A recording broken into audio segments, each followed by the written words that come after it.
Comrade Sitaram Yechury గారి సంస్మరణ సభ,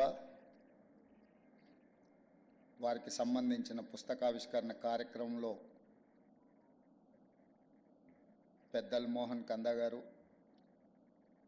BV రాఘవుల్ గారు, తమ్మినేని వీరభద్రం గారు, సహచర శాసనసభ్యులు మిత్రుడు కూనంనేని సాంబశివరావు గారు, పార్లమెంట్ సభ్యులు డాక్టర్ మల్లు రవి గారు, శాసనసభ్యులు మాజీ మంత్రివర్యులు దానం నాగేందర్ గారు, పెద్దలందరూ, కామ్రేడ్ సోదరులందరికీ కూడా నమస్కారం. దేశ రాజకీయాలలో ఒక ప్రజాస్వామిక స్ఫూర్తిని సమయం సందర్భం వచ్చినప్పుడు ప్రజాస్వామ్య పరిరక్షణలో భాగంగా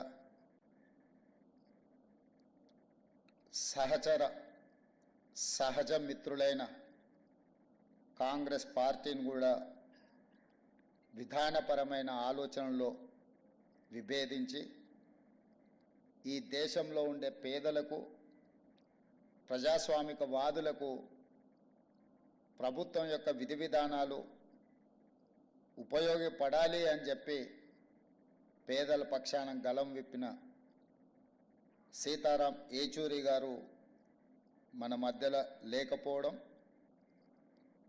తీరని లోటు.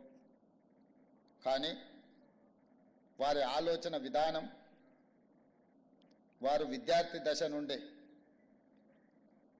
ఎస్ఎఫ్ఐ కార్యకర్త నుంచి సిపిఐఎం జాతీయ ప్రధాన కార్యదర్శి వరకు దశాబ్దాల కొద్దీ ప్రజా సమస్యల మీద, ప్రజాస్వామిక వేదికల మీద వారు మన యొక్క కీర్తిని, మన యొక్క గొప్పతనాన్ని ఈ ప్రపంచానికి సాటిండు అని చెప్పి నేను గర్వంగా చెప్పగలను.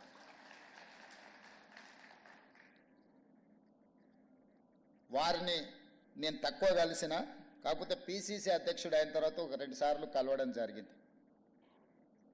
వారితో కొన్ని అంశాలు మాట్లాడుతున్నప్పుడు, వారితో మాట్లాడుతుంటే కీర్తిశేషులు జయపాల్ రెడ్డి గారితో మాట్లాడినట్టుగా నాకు అనిపించింది. ముఖ్యంగా మన రాష్ట్రాల నుంచి, మన ప్రాంతం నుంచి జాతీయ స్థాయిలో సిద్ధాంతపరంగా కానీ, విధానపరమైన ఆలోచన విధానంలో కానీ జైపాల్ రెడ్డి గారి సమకాలికులు సీతారాం ఏచూరి గారు అని చెప్పి మనం గట్టిగా చెప్పొచ్చు. బ్రతికున్నంత కాలం నమ్మిన సిద్ధాంతం కోసం నిలబడే వాళ్ళు చాలా కొద్దిమంది. రాజకీయాలలో ఉన్న ప్రజాప్రతినిధులు చాలామంది ప్రజాప్రతినిధులుగా ఎదగడానికి ఇచ్చిన ప్రాధాన్యత నమ్మిన సిద్ధాంతానికి ఇచ్చేది చాలా అరుదు. ఆ నమ్మిన సిద్ధాంతం కోసమే ఆఖరి శ్వాస వరకు నిలబడ్డ వ్యక్తి కామ్రేడ్ సీతారాం ఏచూరి గారు. చాలామంది నేను ఈ దేశానికే అంకితం, నేను ఈ ప్రజలకే అంకితం అని ఉపన్యాసాలలో చెప్తుంటారు. కానీ ఆచరణలో చాలా తక్కువ. కానీ సీతారాం ఏచూరి గారు బ్రతికున్నంత కాలం ప్రజల పక్షాన నిలబడడమే కాదు, వారి మరణానంతరం కూడా వారి కుటుంబము, వారి పార్థివ దేహాన్ని ప్రజలకే ఇచ్చి ఇతరులకు వారు ఉపయోగపడాలనే విధంగా ఆదర్శంగా నిలబడ్డారు. అంటే నిజంగానే వారి దేశ పేద ప్రజలకు, ఈ దేశంలో అవసరం ఉన్న వాళ్ళ కోసం వారు అంకితమైందని చెప్పి మనం మాట్లాడుకోవచ్చు. ఈరోజు విలువలు, సిద్ధాంతాలు అంతరించిపోతున్న సందర్భంలో, చారిత్రాత్మకమైన సందర్భం, దేశం మీద భారతీయ జనతా పార్టీ లేదా భారతీయ జనతా పార్టీ లాంటి ఆలోచనలు ఉన్నవాళ్ళు అధికారం కోసం జమిలీ ఎన్నికల ముసుగులో ఈ దేశాన్ని కబలించాలనుకుంటున్నప్పుడు అత్యంత చారిత్రాత్మకమైన కీలకమైన సందర్భంలో సీతారాం ఏచూరి గారు లేకపోవడం ఈ దేశానికే తీరని నష్టము అని చెప్పి రాహుల్ గాంధీ గారు ఏ ఆలోచన ఏ మాట అయితే చెప్పినరో నేను 100% ఏకీభవిస్తున్నా. రాహుల్ గాంధీ గారికి, గాంధీ కుటుంబానికి సీతారాం ఏచూరి గారితో చాలా సన్నిహిత సంబంధాలు ఉన్నాయి. రాహుల్ గాంధీ గారు సీతారాం ఏచూరి గారిని ఒక ఫ్రెండ్గా, గైడ్గా, ఫిలాసఫర్గా, ఒక సిద్ధాంతకర్తగా బాగా ఇష్టపడతాడు. వారు చనిపోయినప్పుడు అమెరికాలో ఉన్న రాహుల్ గాంధీ గారు ఈ అంశాన్ని వారే మనందరికీ చెప్పడం జరిగింది. ఈరోజు దేశ రాజకీయాలలో యునైటెడ్ ఫ్రంట్ ఏర్పాటు చేసినప్పుడు జైపాల్ రెడ్డి గారితో పాటు సీతారాం ఏచూరి గారు అత్యంత కీలకమైన పాత్ర పోషించి జాతీయ రాజకీయాలలో ప్రజల పక్షాన నిలబడాలన్న ఆలోచన చేసినప్పుడు వారు బాధ్యతాయుతమైన బాధ్యతను నెరవేర్చి, ఇదే కాదు 2004లో UPA 1, UPA 2 Congress party, communist, ఇతర రాజకీయ పార్టీలను కలుపుకొని యూపీఏ 1, యూపీఏ 2 ప్రభుత్వాలను ఏర్పాటు చేసి ఫుడ్ సెక్యూరిటీ బిల్ కావచ్చు, రైట్ టు ఎడ్యుకేషన్ యాక్ట్ కావచ్చు, రైట్ టు ఇన్ఫర్మేషన్ యాక్ట్ కావచ్చు, ఉపాధి హామీ పథకం కావచ్చు, ఇవి దేశంలో చాలా విషయాలను సమూలమైన మార్పు తీసుకురావడానికి తీసుకొచ్చిన చట్టాలు. ఆ చట్టాలు తెచ్చిన సందర్భంలో, ఆ చట్టాల మీద చర్చ జరిగిన సందర్భంలో సీతారాం ఏచూరి గారు ఆ ప్రభుత్వ ఏర్పాటులోనే కాదు, పేదలకు అనుకూలమైన food security, right to education act, right to information act, పారదర్శకమైన పరిపాలన అందించాలంటే ప్రభుత్వం తీసుకునే నిర్ణయాలు ప్రజలకు అందుబాటులో ఉంచాలి అని రైట్ టు ఇన్ఫర్మేషన్ యాక్ట్ తీసుకొచ్చినప్పుడు వారు పోషించిన పాత్ర ఈరోజు మనం అందరం గుర్తు చేసుకోవాలి.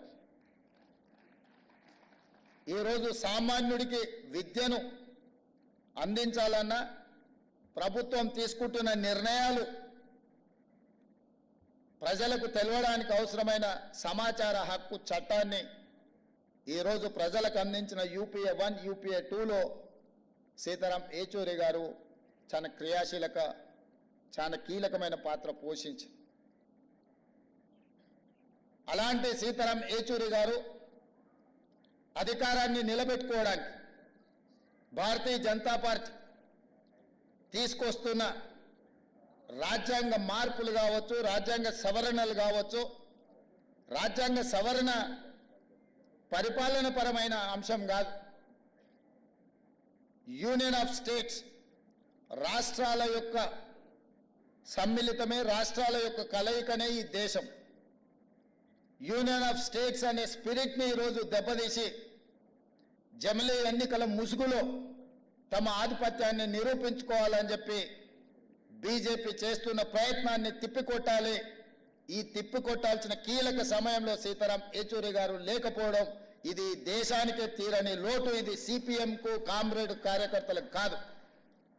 ఈ దేశంలో ప్రజాస్వామ్య మనుగడ సాధించాలి, ప్రజాస్వామిక స్ఫూర్తి కొనసాగాలి, రాష్ట్రాల యొక్క హక్కులను కాపాడాలి, ప్రజల యొక్క జీవన పరిణామాలు మెరుగుపడాలి, ప్రభుత్వం యొక్క విధానాలను ప్రశ్నించడానికి అవసరమైన సందర్భంలో సీతారాం ఏచూరి గారు లేకపోవడం అనేది నిజంగా పేదలకే తీరని నష్టం. అందుకే మన ప్రాంతం నుంచి జాతీయ రాజకీయాలలో నేను ఈ మధ్యకాలంలో చాలా సందర్భాలలో ప్రస్తావించిన, జాతీయ రాజకీయాలలో తెలుగు వాళ్ళ ప్రాధాన్యత, నమ్మిన సిద్ధాంతం కోసం కట్టుబడి ఉన్న వాళ్ళ సంఖ్య క్రమేణా తగ్గుతూ పోతుంది.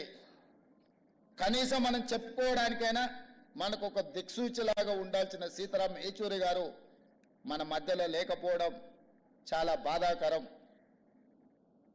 ఏది ఏమైనా వారు కేరళలో కాంగ్రెస్ వర్సెస్ కమ్యూనిస్టులు ఎన్నికలలో కొట్లాడిన జాతీయ స్థాయిలో కలిసి పనిచేసి బీజేపీ శక్తులను నిర్మూలించడానికి కాంగ్రెస్ కమ్యూనిస్టులు కలిసి పనిచేయడానికి సీతారాం ఏచూరి గారు తన సమయస్ఫూర్తితో సమన్వయంతో దేశ రాజకీయాలలో కాంగ్రెస్ను కమ్యూనిస్టులను కలిసి పనిచేసే విధంగా ప్రజల యొక్క కోణంలో నిర్ణయాలు తీసుకోవడంలో వారు చాలా కీలకమైన భూమిక పోషించారు.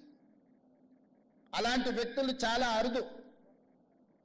ఈరోజు అలాంటి వ్యక్తులు భూతద్దం పెట్టి ఎతికినా కనిపించేది కష్టమైన సందర్భం. వారి ఆలోచనలు, వారి విధానాలు భవిష్యత్తులో చాలా అవసరం ఉంది. వారి స్ఫూర్తిని ఇంతకుముందు సాంబశివరావు గారు చెప్పారు. వారు మరణించినప్పుడు దేశంలోనే ఉండే అన్ని మీడియా సంస్థలు ఈ దేశంలో ఒక ప్రధానమంత్రి, ఒక గొప్ప స్వాతంత్ర సమరయోధుడు చనిపోతే ఏ విధమైన విశ్లేషణలు, ఏ విధమైన చర్చా కార్యక్రమాలను తీసుకుంటారో సీతారాం ఏచూరి గారు చనిపోయినప్పుడు కూడా అలాంటి విశ్లేషణ, అలాంటి కార్యక్రమాలను తీసుకున్నారు అని అంటే వారి యొక్క కమిట్మెంట్ విద్యార్థి దశ నుంచి స్టూడెంట్ ఫెడరేషన్ ఆఫ్ ఇండియా కార్యకర్త నుంచి జేఎన్యూలో, ఆ తర్వాత రాజ్యసభ సభ్యుడిగా కావచ్చు, సిపిఎం ప్రధాన కార్యదర్శిగా కావచ్చు, లేకపోతే యునైటెడ్ ఫ్రంట్ కావచ్చు, యూపీఏ కావచ్చు, యూపీఏ 1, యూపీఏ 2లో కావచ్చు, వారు చాలా క్రియాశీలక పాత్ర పోషించి అలాంటి వారు లేకపోవడం, అలాంటి వారిని కోల్పోవడం ఇది సమాజానికే తీరని నష్టం. ఏది ఏమైనా వారు సూచించిన, వారు పాటించిన సిద్ధాంతాలను ఈరోజు వారిని స్ఫూర్తిగా తీసుకొని కేంద్ర ప్రభుత్వం ఏదైతే జమిలీ ఎన్నికల్ని తీసుకురావాలనే ప్రయత్నం చేస్తుందో, కేంద్ర ప్రభుత్వంలో రవనీత్ సింగ్ బిట్టు కేంద్ర మంత్రి, ఒక కేంద్ర మంత్రి ప్రధాన ప్రతిపక్ష నాయకుడు రాహుల్ గాంధీ గారి మీద వాడిన పదజాలం, నరేంద్ర మోడీ గారు ఖండించకపోవడము, ఆ మంత్రి గారి మీద చర్యలు తీసుకోకపోవడం అనేది బీజేపీ యొక్క ఫ్యాసిస్ట్ విధానాలు ఈరోజు కళ్ళకు కనిపించినట్టుగా మనకు ఉన్నాయి. ప్రధాన ప్రతిపక్ష నాయకుడి మీద వ్యాఖ్యానించే ముందు కేంద్ర మంత్రివర్గంలో ఎవరో సామాన్య కార్యకర్త లేకపోతే వీధి రౌడీనో అలాంటి మాటలు మాట్లాడిందంటే వేరు. నరేంద్ర మోడీ గారి మంత్రివర్గంలో ఉన్న మంత్రి ఇట్లాంటి భాష, ఇట్లాంటి ఆలోచన విధానంతో మాట్లాడడము ఇది ప్రజాస్వామ్య స్ఫూర్తికి మంచిది కాదు. ఇట్లాంటి తప్పుడు విధానాలు, ఇలాంటి భాష ప్రయోగాలు చేసినప్పుడు ఒక జడ్జి లాగా వ్యవహరించే సీతారాం ఏచూరి గారు లాంటి లేకపోవడం మనందరికీ ప్రజాస్వామ్యానికి కూడా నష్టం అని చెప్పి నేను ఈ సందర్భంగా తెలియజేయదలుచుకున్నా. ఏది ఏమైనా జమిలీ ఎన్నికల్ని విభేదించడం, జమిలీ ఎన్నికల్ని ఆ విధానాన్ని వ్యతిరేకించడం, ఈరోజు భాషల మధ్య, ప్రాంతాల మధ్య, మతాల మధ్య చిచ్చుపెట్టి అధికారాన్ని కాపాడాలనుకుంటున్న భారతీయ జనతా పార్టీ విధానాలను సీతారాం ఏచూరి గారి యొక్క ఆలోచనలతో వాటిని నిలువరించాల్సిన బాధ్యత మన అందరి మీద ఉన్నది. ఆ విధానంతో మనం ముందుకు వెళ్దామని తెలియజేస్తూ మీ అందరి దగ్గర సెలవు తీసుకుంటున్న మిత్రులారా.